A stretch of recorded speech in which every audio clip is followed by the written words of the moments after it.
Blog Talk Radio. Boa noite, amigos. Estamos aqui começando novamente um Throat Speak.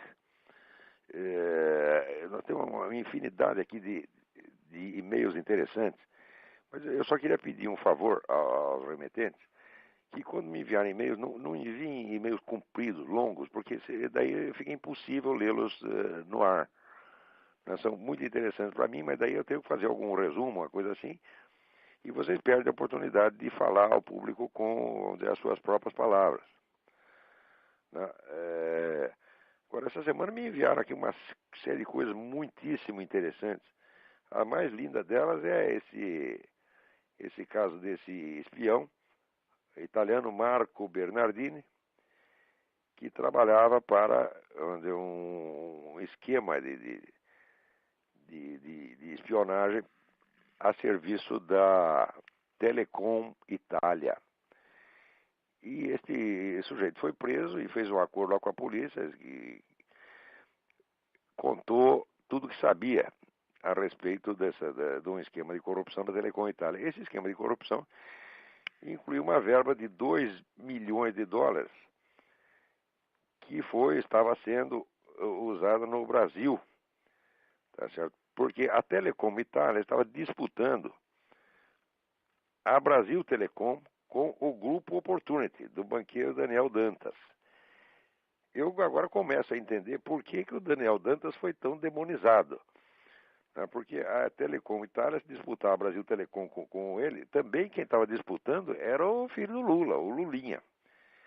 Tá certo? Então, para tirar esse homem do caminho, Daniel Dantas do caminho, fizeram o diabo contra ele, demonizaram o sujeito, o transformaram num verdadeiro monstro. E o detalhe interessante da história é que entre os envolvidos nesse esquema de corrupção estava o então chefe da ABIN, seu Mauro Marcelo. Ora, o caso é escabroso, mas vocês querem saber o que vai acontecer? Não vai acontecer absolutamente nada. Tá certo? Todos eles vão ser premiados pelo mal que fizeram, como sempre tem acontecido. Não vai haver investigação alguma. Outra coisa interessante é que o Francisco José Domingues me manda uma entrevista que saiu na Veja, que eu não havia percebido na Veja, não havia lido na Veja.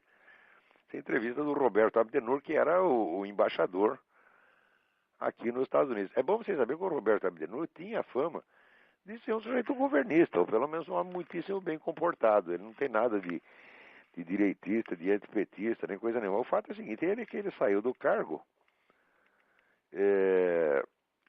acusando o governo, primeiro, de fazer uma espécie de lavagem cerebral em todo o corpo diplomático. Ele diz que então o governo promove uma uniformização ideológica dos diplomatas, uma coisa que diz ele não aconteceu nem mesmo no tempo da ditadura. No tempo da ditadura o governo naturalmente determinava os rumos da política externa e esperava que os diplomatas agissem em conformidade, mas não os doutrinava, não os forçava, vamos dizer, a alinhar-se pessoalmente com a política do governo. Desde que o sujeito representasse o Brasil de acordo com aquilo que tinha sido determinado, está tudo bem. Mas agora não, agora você tem que se enquadrar ideologicamente. E daí diz o Roberto Abdenur que os diplomatas brasileiros hoje em dia são promovidos de acordo com a sua afinidade política e ideológica e não por competência. Digo, isso é um escândalo monstruoso, porque é o próprio embaixador brasileiro nos Estados Unidos, aposentado, que está dizendo isso. O sujeito saiu do cargo por causa disso, ele simplesmente não aguentou. E diz que a situação entre ele e o ministro Celso Amorim foi ficando cada vez pior, e chegou uma hora o nego não aguentou, foi embora. Mas isso tá assim mesmo, o Brasil inteiro está virando aqui a escolinha do MST. Se você não disser amém a toda esta porcariada petista, marxista, comunista, você tá roubado. Muito bem. Aqui tem uma outra carta, João Paulo Oque de Freitas. Prezado Olavo, sou professor de História do Ensino Médio do Colégio Suíço Brasileiro de Curitiba. Neste ano 2007, ministrarei a disciplina de Teoria do Conhecimento, que faz parte do Bacharelado Internacional, Organização Internacional Bacharelado. O programa da disciplina é amplo e não está predeterminado de forma rígida. Gostaria que o senhor indicasse algumas obras referentes à História da Filosofia e Teoria do Conhecimento. Ora, João Paulo, não dá para a gente fazer uma lista de livros aqui. Mas, para o meu gosto, o melhor livro de teoria do conhecimento que alguém já escreveu, chama-se a dialética do conhecimento, Dialectique de la Connaissance, escrito por André Marc, M-A-R-C. André Marc era um padre francês que foi, no meu entender, foi o maior dos pensadores neoescolásticos do século XX, infelizmente eclipsado dentro do conjunto do movimento por figuras muito menores, como aquele ridículo senhor Jacques Maritain, que aí no Brasil exerceu uma influência imensa. O André Marx pode dizer que praticamente só estudiosos e eruditos leram. Isso aí não é um autor para público em geral. Ele escreveu apenas 4 livros, mas esse livro Dialética do Conhecimento, que é em 2 volumes, para mim aquilo é uma verdadeira maravilha, porque ele vai cotejando todos os itens, todos os princípios da teoria do conhecimento escolástico, Santo Tomás de Aquino, com as abordagens mais modernas e científicas. E, olha, leia, não tem outra, não há muito o que dizer do livro, você tem que estudar mesmo. Não é um livro fácil de ler, não é um livro agradável para a leitura do público em geral, mas para quem é do ramo, é uma delícia. Então, a partir disso aí, ele vai te abrir, vamos dizer, uma infinidade de caminhos. Um outro livro que eu também considero indispensável para isso é o clássico do Bernard Lonergan, Insight. Insight pode querer dizer intuição, intelecção. Também é um livro bastante volumoso, né, que estuda o processo pelo qual você intelige alguma coisa. Esse aqui também considero indispensável. Então, eu acho que com esses dois você se vira. São 1000 páginas cada um. Você vai ter aí muito assunto para pensar durante bastante tempo. Muito bem. Vamos lá. Olha, aqui tem uma carta muito interessante do Felipe Cola, discutindo o problema como ele leu ali o Leão do Jardim das Aflições, ou ouviu no meu aqueles depoimentos ao Yuri Vieira, o Garganta de Fogo, eu mencionar o problema, vamos dizer, da disputa entre a Igreja Católica e a maçonaria, vamos dizer, como um dos elementos formadores importantes da história mundial. Essa briga entre cristianismo e maçonaria seria, no meu entender, uma das linhas principais da sucessão histórica nos últimos 2 séculos, 2 ou mais até. Então, ele faz uma discussão muito interessante das possibilidades de acordo entre maçonaria e Igreja Católica, mas eu não vou poder ler a carta dele porque é muito comprida. Então, eu não sei o que realmente não sei o que fazer. Eu vou responder isso por e-mail, eu não tenho tempo, eu teria que escrever 4, 5 laudas para isso, é impossível. Né? E responder aqui no programa, eu teria que ler a carta inteira. Então, se for possível você me mandar uma versão resumida, eu agradeço. Muito bem, vamos ver o que mais. Também alguém me envia aqui esta matéria da Folha, que diz que os papéis da ditadura somem dos arquivos. Digo, a esta altura, né, o arquivo do Serviço Nacional de Informações, que está sob a guarda da União, sofreu uma limpeza na qual foram suprimidos os documentos que deviam constar nos arquivos federais. E muito bem, a esta altura, a quem interessa assumir isso aqui? Porque tudo quanto é, entre aspas, crime da ditadura já foi alardeado, usado, abusado e transformado em dinheiro. Todo mundo sabe disso, né? Os crimes reais e imaginários. Então, essa altura, a quem interessa assumir isso dessa coisa? É para essa própria cambada esquerdista, né? Quer dizer, porque a parte deles jamais foi revelada, né? Parece que o arquivo é sempre... Todos os documentos que aparecem são sempre contra o mesmo lado. E agora o pessoal militar está dizendo, não, nós queremos que abra os arquivos, sim, mas que abra para os dois lados, né? Com tudo. Então, como isso não convém, já assumiu a papelada toda. Aliás, nunca esperei outra coisa também. Aqui nos Estados Unidos, aquele negócio da comunidade norte-americana que fundiria o México, o Canadá e os Estados Unidos, está já num processo avançadíssimo, tá certo, de implementação.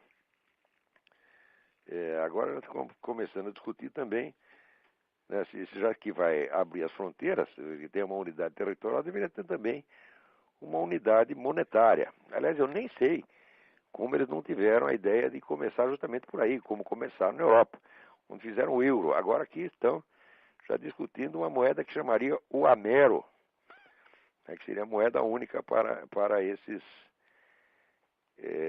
três países. E no fim vão ter que terminar com a moeda mundial.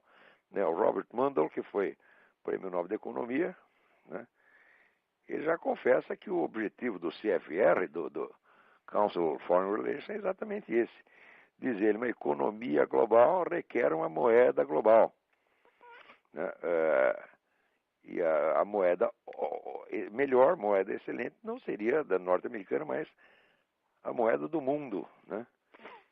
Então, como é que ia chamar essa porcaria? O Mundero. Né? Tem o euro, o Amero, o Mundero, ou o Globero, sei lá como é que vai chamar essa porcaria. Mas se vocês veem que tudo isso é muito grave, porque todo o processo de implantação dessa coisa não passa pela discussão pública. Isso aí é decidido, vamos dizer, em pequenas comissões técnicas, e do dia para a noite aparece, vamos dizer, implantado e como lei vigente. Né? E ninguém tem a chance de dizer não. Quando você diz não é tarde, porque a coisa já tá implantada. Vocês viram que já aparece uma ideia, já aparece uma sugestão na mídia, como se fosse apenas, vamos dizer, uma ideia para ser discutida. Por exemplo, a eutanásia. Vamos legalizar a eutanásia. Quando aparece a ideia, 6 meses depois a eutanásia não apenas está legalizada, mas a oposição à eutanásia é perseguida e criminalizada. Você vê que a ONU já faz pressão em cima de vários países. Eu ouvi, essa semana estava pressionando Portugal, porque não tinha legalizado a eutanásia. Então, daqui a pouco você não legalizar a eutanásia, você ser contra a eutanásia, será crime. Do mesmo modo, o aborto, o casamento gay, etc, etc. Quer dizer, a população mal começou a receber informação e mal começou a desenvolver alguma opinião a respeito, a desenvolver alguma preferência, e repentinamente aquela coisa não apenas é obrigatória, mas o seu contrário se torna crime. Quer dizer, este é o processo, vamos dizer, legislativo mais tirânico que já existiu na história do mundo, porque não dá tempo de você discutir, você nem sabe de onde apareceu a ideia, e não dá tempo nem de saber que ela já é lei. Quer dizer, antes de você saber que a coisa já é obrigatória, você já está indo para a cadeia porque você é contra. Você vê aqui recentemente a Nicarágua. A Nicarágua tá o pessoal da ONU já se mobilizando para processar o governo da Nicarágua por atentado contra os direitos humanos por ser contra o aborto. Quer dizer, você ser contra o aborto é um crime contra os direitos humanos. Do mesmo modo, casamento gay. Você falou contra, você vai para a cadeia. Já tem muita gente indo para a cadeia por causa disso. Na Europa e até em alguns estados americanos também acontece. Quer dizer, aqui varia porque a legislação é muito diferente de estado para estado. Mas tem alguns estados americanos que você não pode abrir a boca contra o movimento gay, porque já é considerado um direito humano, né? O casamento gay é um direito humano já proclamado e em pleno vigor, então você não pode ser contra.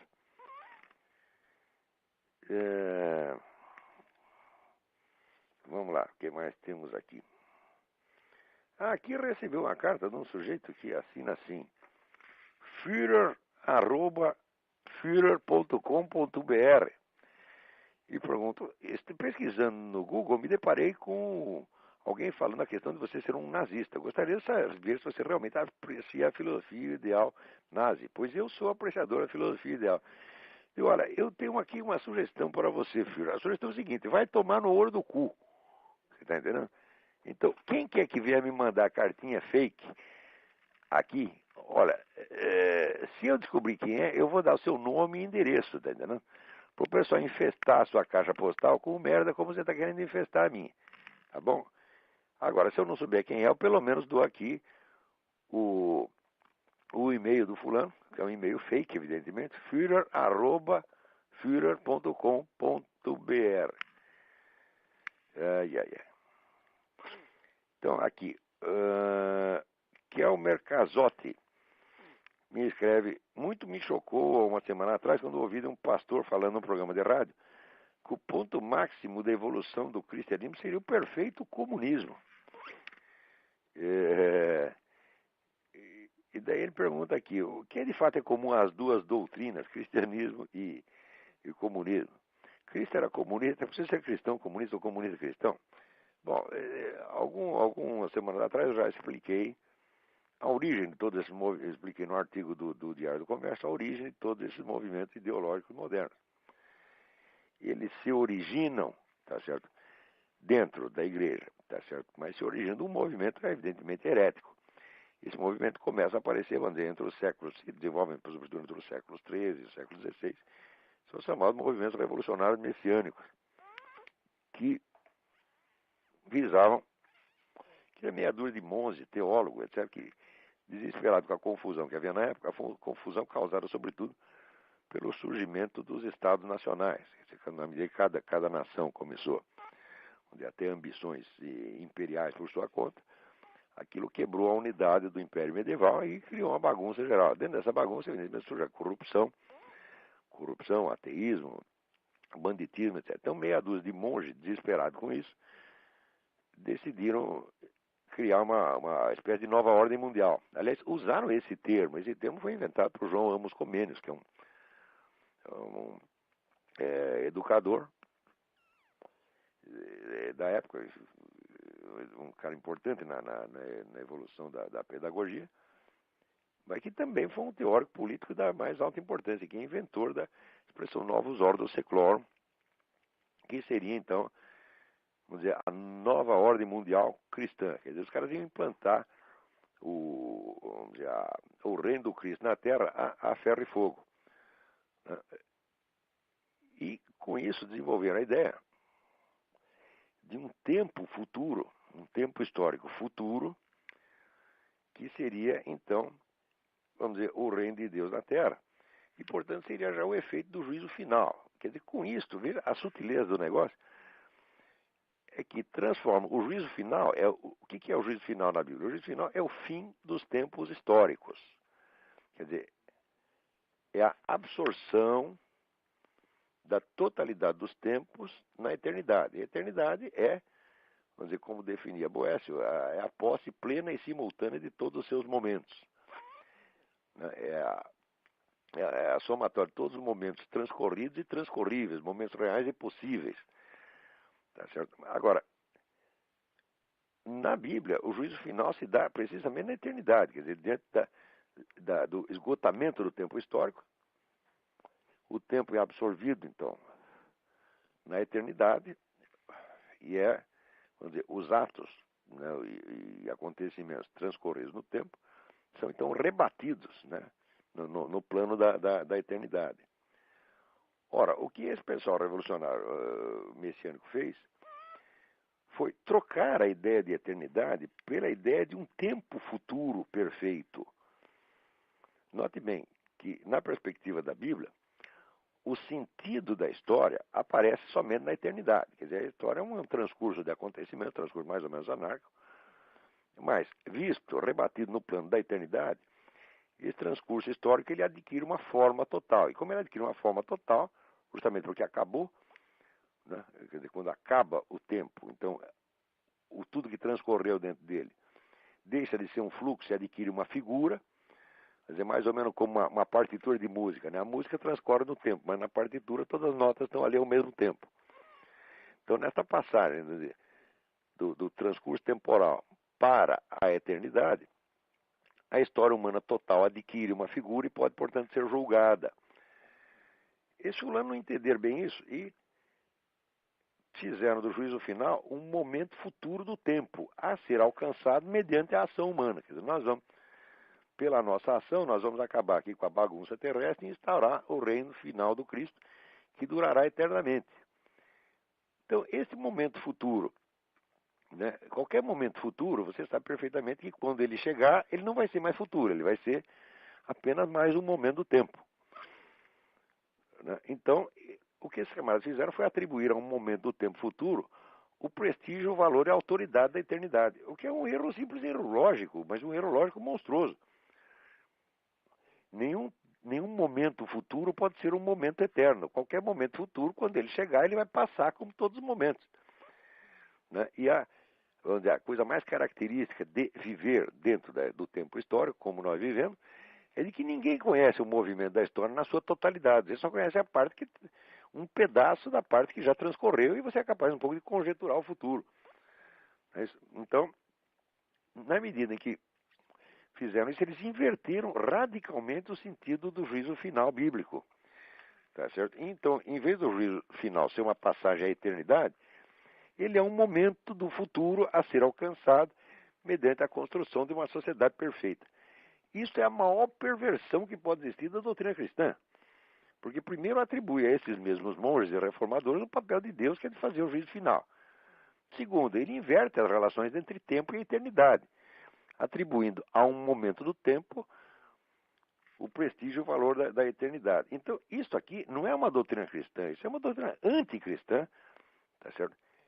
Que aparece numa certa época e adquire, por força, vamos dizer, da ação política, um poder extraordinário. Esta é a origem de todas as ideologias revolucionárias modernas. Ou seja, a característica das ideologias revolucionárias é desejar alcançar esse momento de perfeição, né, da sociedade, através da construção de uma sociedade ideal, uma sociedade perfeita. Seria alcançar dentro do tempo, mas ao mesmo tempo seria a história, o momento eterno, seria o fim dos tempos, ou o fim da história, como depois disse textualmente o próprio Karl Marx.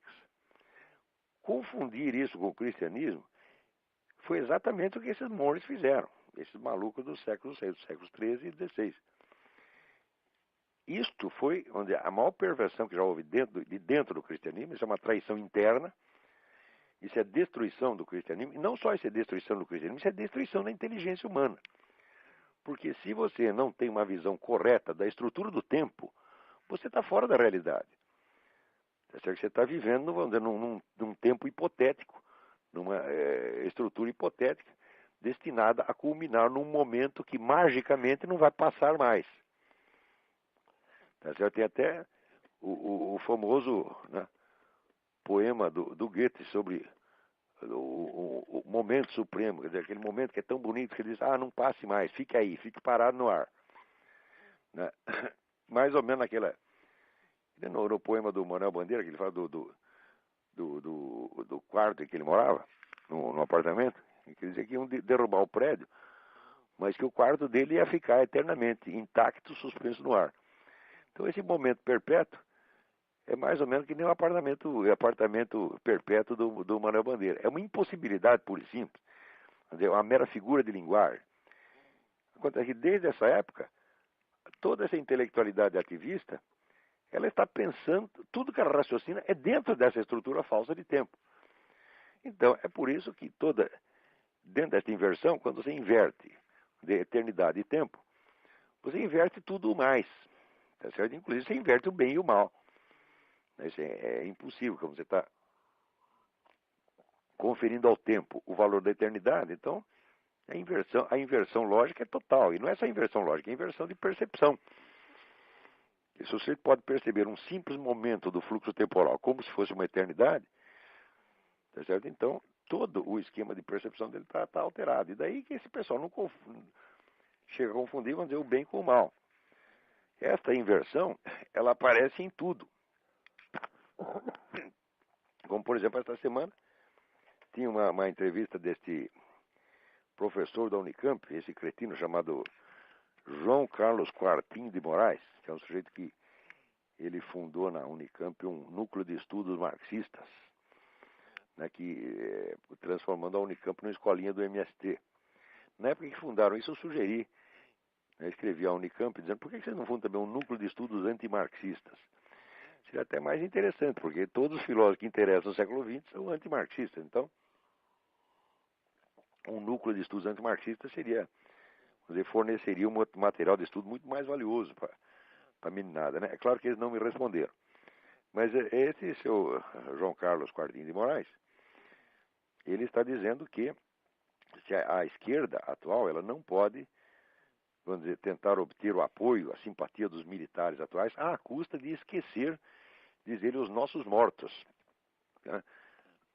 Então, ora, falando de nossos mortos, é bonito, muito bonito esse negócio, porque este seu João Carlos era um dos membros daquele comitê de justiça autonomeado que condenou à morte um capitão americano que morava no Brasil, chamado Capitão Chandler. E o assassinaram na porta de casa, na frente do filho e da mulher. Né? Então, ele era um comitê de 3 filhos da puta, tá certo? Que condenaram à morte um sujeito que não tinha absolutamente nada a ver com a disputa política brasileira. Eles inventaram toda uma história, toda uma mitologia de que o sujeito era um agente perigosíssimo que estava aí ensinando técnicas de tortura, o que é um absurdo total. Tá? O sujeito estava apenas fazendo um estágio, estudando no Brasil.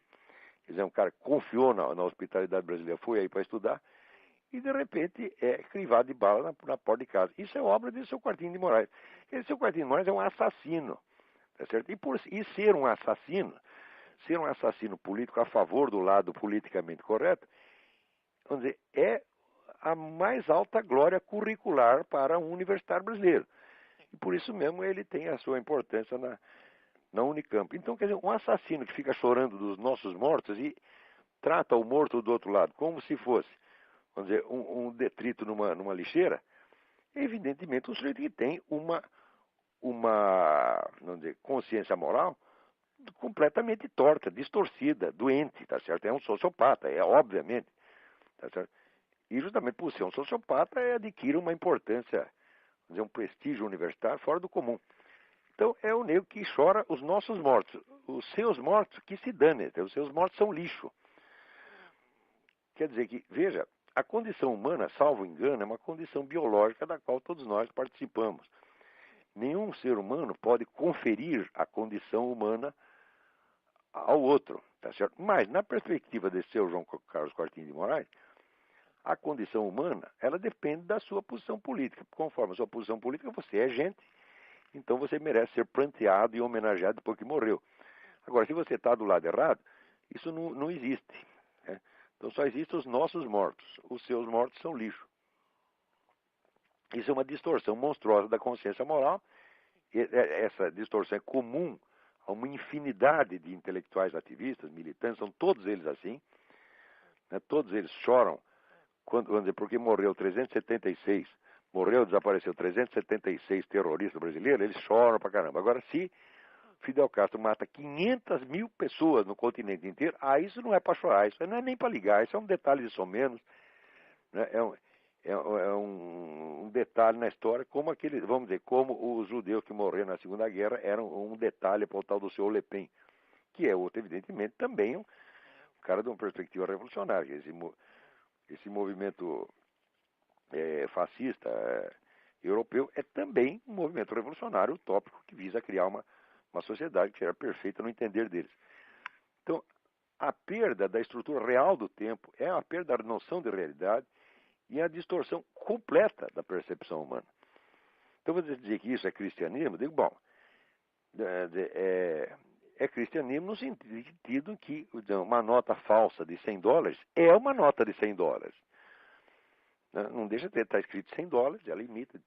Né? Só que ela não vale $100, não vale nada. Então, do mesmo modo, esse pretenso cristianismo socialista, quem quer que fale isso com o socialismo cristão, você pode ter certeza que um é um idiota completo, um é um sociopata como esse seu Quartinho de Moraes. Muito bem. Vamos ver aqui. Que Arthur Hens. Quem escreve é Arthur Hens de Fortaleza. Ontem eu estava assistindo o canal de televisão Fox News quando vi uma notícia que achei interessante comentar. A notícia tratada da questão de enquadrar a obesidade infantil no rol dos abusos de criança. É isto mesmo, é o Fat Police. Né? Você tome cuidado, porque daqui a algum tempo, se o seu filho for gordo, você vai para a cana. Tá certo? Eu mesmo comentei num artigo umas semanas atrás, da lista de produtos que na Inglaterra já é proibido anunciar na televisão, como, por exemplo, ketchup, mostarda, né, e uma série de bolinhos, alguns refrigerantes, etc, etc. Então, tudo isso já está sendo criminalizado, como os cigarros já foram criminalizados. Agora, ao mesmo tempo, você veja que coisa interessantíssima. A ascensão dos democratas aqui ao Congresso americano, a vitória dos democratas nas eleições para o Congresso, trouxe para o Congresso um tal deputado, seu Kucinich, esqueci o primeiro nome dele, que é o grande apóstolo da liberação da maconha. De maneira que a liberação da maconha já entrará, né, em linha de discussão para os próximos anos. E pode ter certeza que daqui a alguns anos quem for contra a maconha será um criminoso. Agora, se você fumar um cigarro na rua ou der um sanduíche com ketchup para o seu filho, você vai para a cana. Não se espantem de que todas estas novos regulamentos e novas leis que estão aparecendo dentro do contexto, né, desse projeto globalista, Nova Ordem Mundial, todos eles têm um aspecto psicótico, tá certo? E, evidentemente, grotesco. Então, isso se deve exatamente ao que eu estava falando agora. Quer dizer, todo o movimento revolucionário moderno, ele se baseia numa perda da noção de realidade, uma destruição da estrutura do tempo e, portanto, a destruição da percepção da realidade. Então, não é de estranhar que apareçam, vamos dizer, leis aberrantes uma atrás das outras. Agora, o terrível é que as pessoas que não compartilham dessa doença da percepção, dessa perda da percepção da realidade, vão ter que viver dentro da realidade inventada por esses psicóticos. E nós vamos ter que declarar que todas essas loucuras que inventaram são tudo realidade. Quer dizer, o sujeito vai dizer para nós assim, olha, 2 mais 2 é 5. E você vai ter que repetir, é 5, sim senhor. Você está entendendo? Né? Os rios correm para trás. Você vai dizer, os rios correm para trás. Os urubus voam de costas. E você vai ter que repetir tudo isso. Dizer, sim senhor, é verdade.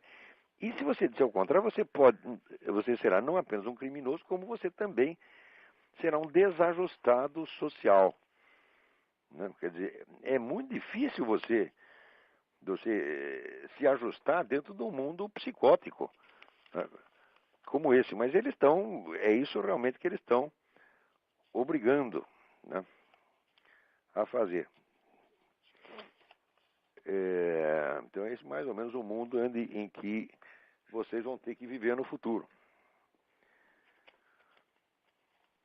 Então me dê um momentinho que eu vou procurar aqui mais um e-mail aqui.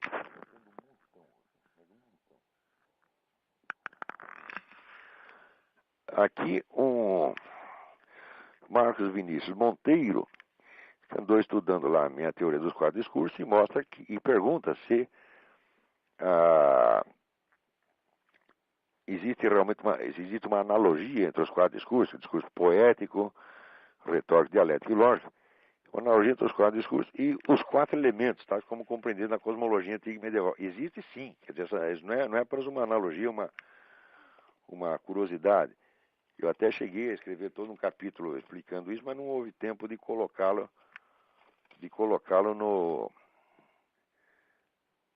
no livro que eu escrevi sobre Aristóteles. Talvez numa segunda edição eu possa aumentar com esse capítulo. Espero que sim.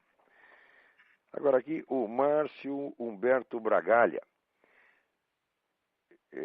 me escreve aqui. Inicialmente agradeço a iniciativa do Talk Show, está excelente, muito obrigado. Sou juiz de Santa Catarina, leitor assíduo do seu site desde 1999. E ele faz aqui um comentário sobre a história dos conceitos jurídicos indeterminados, que eu mencionei no último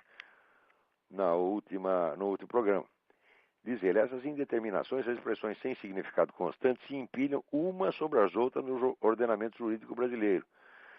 Muitas vezes, quando preciso sentenciar, aplicando a lei ao caso concreto, me deparo com indeterminações das mais vagas, das mais abstratas, que, propositado involuntariamente, oferecem ao intérprete de algo que deveria ser ao máximo possível objetivo e previsível, um nível altíssimo de subjetividade. Em resumo, dá para decidir do jeito que se quer. Bom, a ideia é exatamente essa, quer dizer, quanto mais Eu já expliquei, conceito indeterminado não existe. O que existe é termo com significação indeterminada. Porque isso é uma coisa, é um conceito. Conceitualizar é determinar, né? Então, conceito vem do latim concepio, quer dizer, con quer dizer junto e cepio quer dizer pegar, agarrar. E então, o que significa o conceito vamos dizer, uma estrutura verbal que lhe permite, ao mesmo tempo, vamos dizer, agarrar uma ideia que está dentro da sua mente e você agarrar também o objeto, a referência objetiva dele, né, no mundo, no mundo exterior, no mundo objetivo. Então, falar em conceito indeterminado é quadrado redondo. É pior que o quadrado redondo, na verdade, né? Porque seria o quadrado não quadrado. Mas na hora que inventaram esse negócio, quer dizer, onde a própria expressão já é errada, e a ideia mais ainda, inventaram de propósito, para tornar, vamos dizer, toda a lei um conjunto de mecanismos que estejam à mercê das pressões políticas e das decisões arbitrárias dos grupos de poder, mas que elas possam, vamos dizer, fazer da lei o que elas quiserem. Isso aí é vamos dizer, uma das muitas técnicas de guerra cultural. Isso é a inspiração longínqua disso é o próprio Antônio Gramsci, onde você vai derrubar todo o edifício das leis sem mudar lei nenhuma, você simplesmente esvazia ela de conteúdo, daqui a pouco você põe um conteúdo inverso. Assim, tudo que era proibido se torna obrigatório, tudo que era obrigatório se torna proibido, sem que você precise mudar a letra de uma única lei. É para isso que serve essa ideia idiota dos conceitos indeterminados, né? Analisando o problema, tenho considerado a hipótese de que a forma de redação das normas jurídicas positivas é propositadamente assim adotada como instrumento revolucionário adicional. Já que percebo não apenas a maioria dos políticos, mas também a boa parte dos magistrados é de esquerda. Você tem toda a razão, Márcio Humberto. É exatamente isso que acontece. Quer dizer, tudo isso aí é instrumento de empulhação a serviço de um esquema de poder político. Vamos ver se tem alguém aí. Tem alguém na... Ah, bom, não tem ninguém na fila para falar.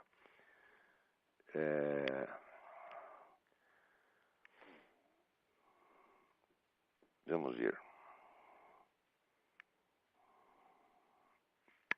Alguém me manda aqui um artigo escrito em 1999,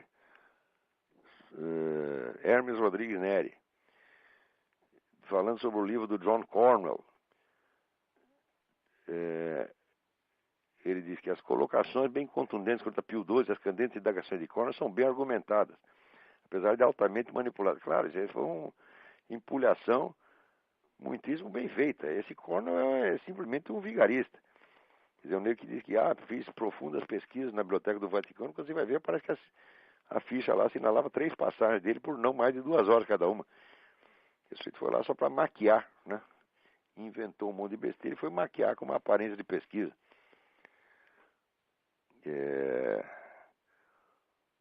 Vamos ver. Muito bem, o que mais que nós temos aqui?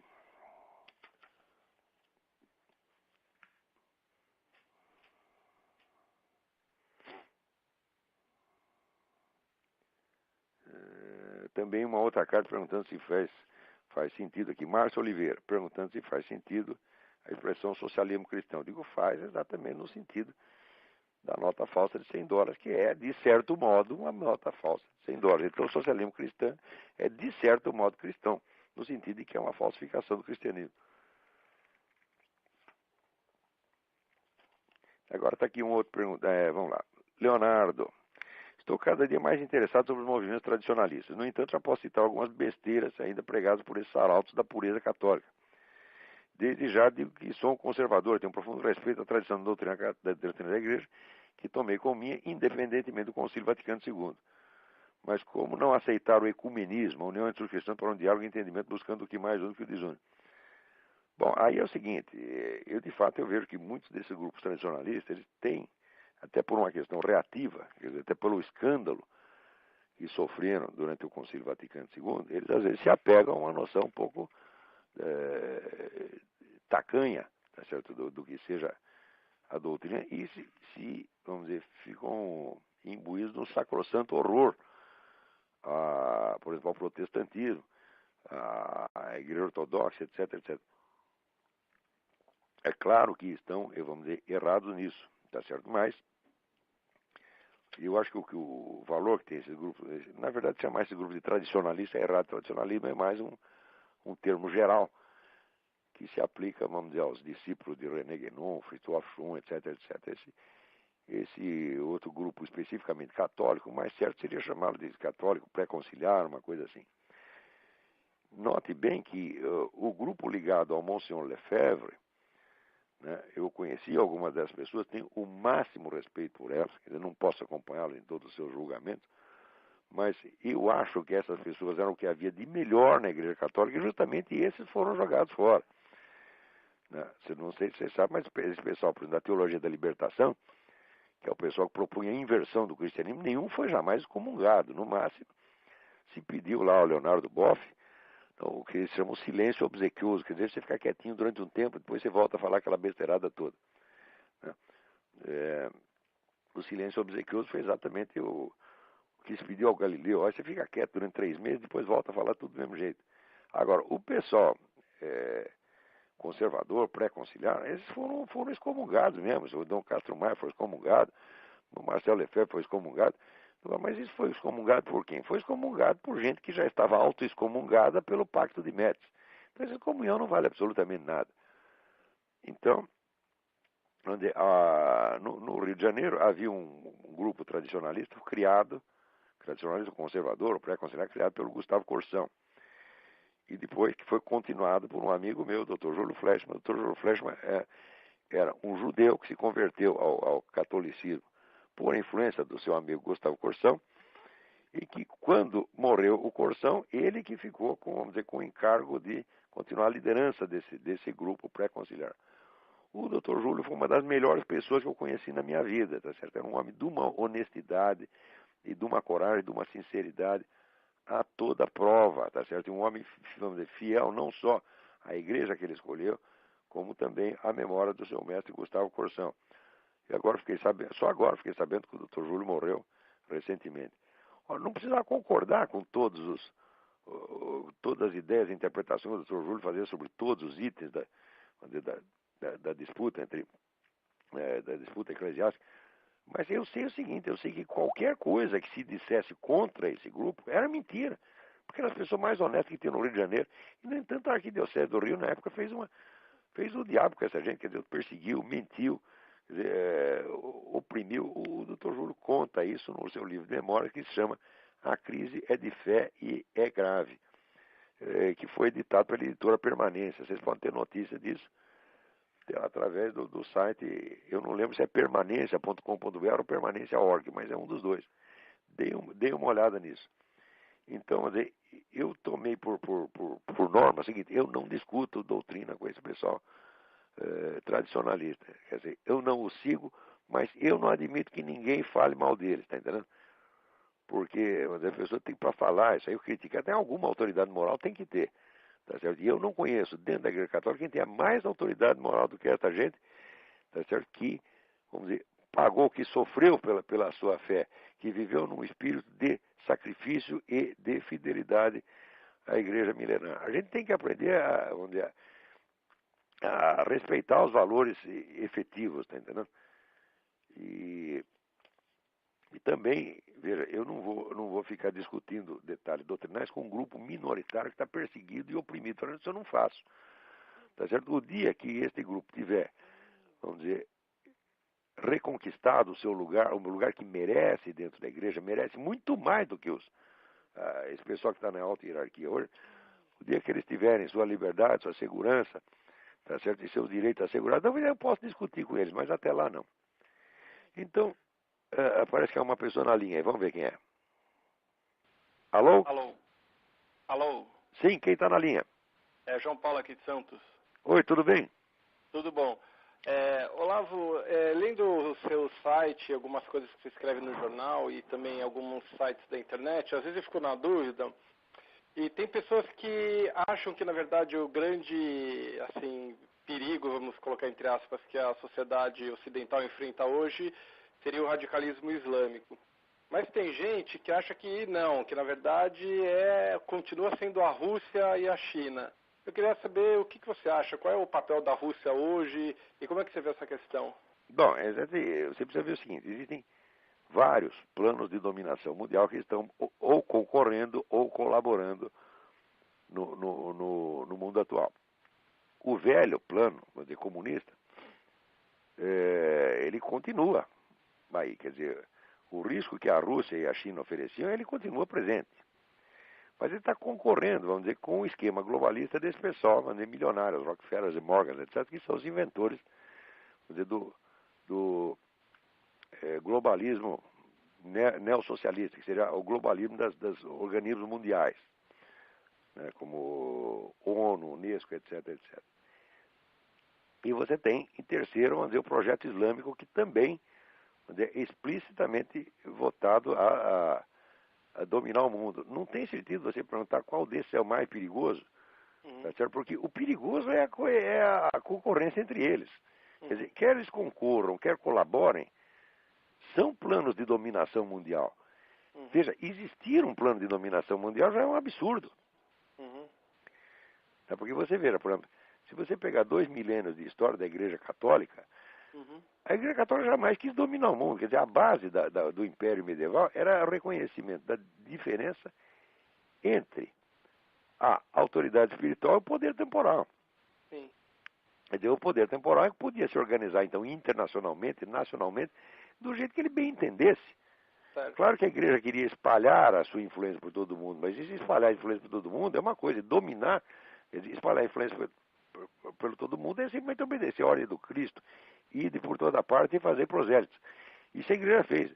Mas ela jamais quis criar um sistema político mundial que ela estivesse no topo. E hoje em dia, ter um esquema de dominação mundial parece que é vamos dizer, uma banalidade, todo mundo quer. Daqui a pouco eu vou inventar o meu plano de dominação mundial também. E como é que você vê o Vladimir Putin e o futuro da Rússia?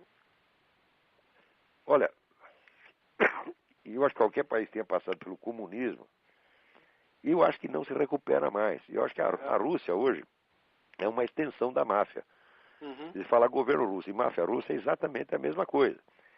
Eu sugiro que você leia o livro da Claire Sterling, que era uma repórter do Seleções do Reader's Digest, uma excelente repórter, que foi a mulher que descobriu a trama da KGB para assassinar o Papa. Ela escreveu esse livro chamado Thieves' World, o Mundo dos Ladrões, em que ela mostra, vamos dizer que já na primeira metade da década de 90, vamos dizer, as várias máfias locais que tem no mundo, máfia italiana, máfia chinesa, etc., já tinham sido todas unificadas sob o comando da máfia russa. Certo. Então, a partir desse momento, acabou as guerras de máfia, não sei se você percebeu. Certo. Não tem mais guerra de máfia, agora é tudo irmãozinho. E quem manda, vamos dizer, é a máfia russa. Isso é o próprio governo russo, porque era o esquema da própria KGB. Ou seja, a economia soviética, ela se constitui assim, de metade de economia estatal e metade de economia capitalista subterrânea, subjugada, vamos dizer, controlada